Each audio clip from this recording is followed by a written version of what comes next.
I have tried to describe this moment many times. The smell of dry earth, the cold of the stone against my back, the sound of my own breathing coming back to me from the stone, and above me, faint but unmistakable, the sound of my brothers eating. They sat down to eat bread. That is what the text says. I have read that line more times than I can count. They sat down to eat bread. But I need to take you back, because the pit did not begin in Dothan. It began the way most things begin, quietly and with love. I was 17, loved, wearing a coat that announced both things to everyone who saw me. My father had sent me to check on my brothers. They were in Shechem with the flocks. Go and see if it is well with your brothers. 5 words. I didn't think twice. I went because he asked me to, because I was 17, and I still believed that obedience and love were the same thing. I had no reason to think otherwise. They had moved on from Shechem by the time I arrived. A stranger found me wandering in the fields and pointed me toward Dothan. I didn't think anything of it. They saw me coming from a long way off. The coat announced me before I could speak. I didn't see it. I was too far away. By the time I was close enough to read their expressions, it was already too late. They stripped the coat from my shoulders. Not violently. That would have been easier to understand. They did it the way men do things they have already decided, quietly, without looking at me. And then the pit. I want to tell you, I prayed.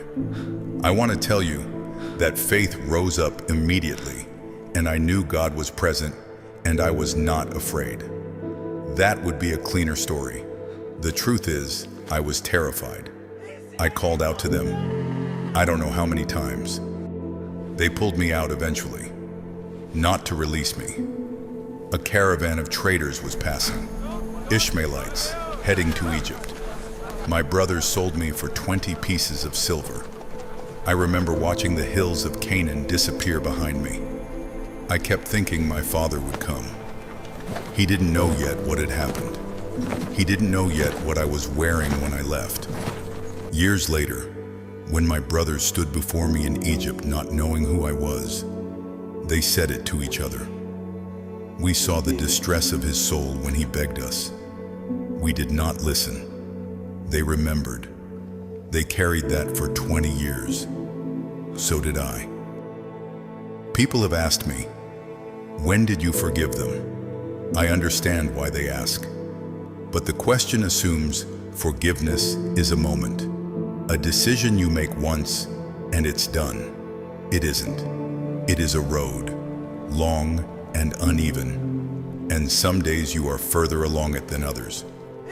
What I learned in the pit, what I could only have learned in the pit, is that God does not explain himself in the darkness. He doesn't send a voice. He doesn't part the stone walls.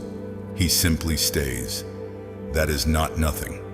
In the darkness, that is everything. If you are in a place right now where the people who should have protected you didn't, if you are in something dark that someone else put you in, I need you to hear this.